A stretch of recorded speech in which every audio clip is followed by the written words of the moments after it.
សំលេងក្លុយខ្មែរលេជាមួយបេសធ្ងន់បុកខ្លាំង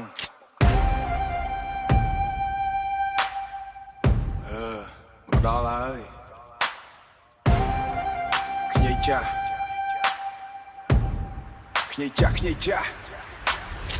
មើលមកបាតដៃអញដែលធ្លាប់តែកាន់ដីឥឡូវកាន់ជោគជ័យ speed ទាំងគេតយូរមិនមែនរឿងចៃដន្យគឺមកពីការតស៊ូសរសេរដៃក្នុងខ្លួនស្វឹកសំណងណាស់ទាំងអស់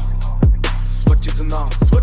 ដើរលើផ្លូវបន្លាជាមិនដែរស្រក់ឈាមមាត់មិនដែររអ៊ូបេះដូងអញដូចជាថ្មភ្នំអ្នកណាចង់សាកល្បងចូលមកឲ្យចិត្តឃើញអញនៅស្ងៀមស្មានថាអញខ្លាចឬអត់ទេអាប្អូនអញកំពុងតែចាំមើលពួកឯរត់ចេញពីសំរភូមិអញងើបពីពួកសាងខ្លួនដល់ដៃទៅទេគ្មានអ្នកណាជ្រុំជ្រែងក៏កម្លាំងចិត្តម៉ែអញមានអ្នកកត់លោកជាព្រះរស់ផ្ដល់កម្លាំងឲ្យអញហោះដើរចេញពីធូលីខ្លាចជាអ្នកខ្លាំងពិតប្រាកដអញវាខ្ញីជាងសំណងខ្លាំងជាងដៃថៃបោះឲ្យខ្លាំងបត់ពីសោពេញខ្លួនមិនដែរចេះចាញ់លើសង្វៀនជីវិតអញជាអ្នកគ្រប់គ្រងអញជាស្ដេចខ្ញីជាងសំណងឲ្យចងចាំឈ្មោះអញតូ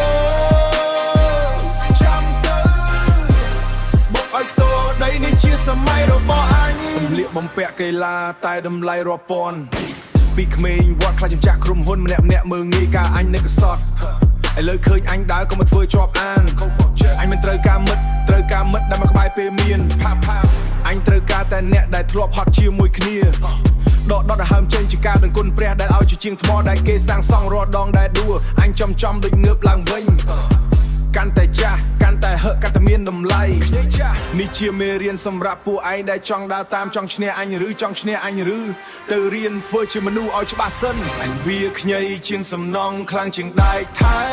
បោះឲ្យខ្លាំងបត់ពីសោពេញខ្លួនមិនដែរចេះចាញ់លើសង្វៀនជីវិតអញជាអ្នកគ្រប់គ្រងអញជាស្ដេច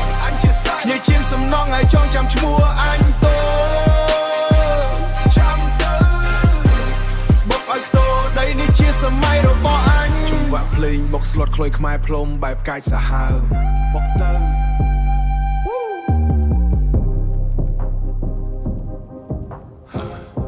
ហរណាកុំមើងងាយខ្ញីចាស់កុំវាស់កំពស់សំណងបើចិត្តឯងមិនទាន់ដល់កុំមកចង់សាក់ជាមួយអញជាអ្នកពិតអញវាខ្ញីជាងសំណងខ្លាំងជាងដែកថៃបោះឲ្យខ្លាំងបត់ពីសោពេញខ្លួនមិនដែរចេះចាញ់លើសង្វៀនជីវិតអញជាអ្នកគ្រប់គ្រងអញជាស្ដេចខ្ញីជាងសំណងឲ្យចងចាំឈ្មោះអញតូចាំទៅបុកឲ្យខ្ទោដីនេះជាសម័យរបស់អញក្លុយខ្មែរផ្លុំអូសំលេងវែងរួមជាមួយបេសដែលកាន់តែថយចុះខ្ញីចាស់រដល់ឆ្អឹងសំលេងបេសបុកមួយចុងក្រោយរួចស្ងាត់សូន្យ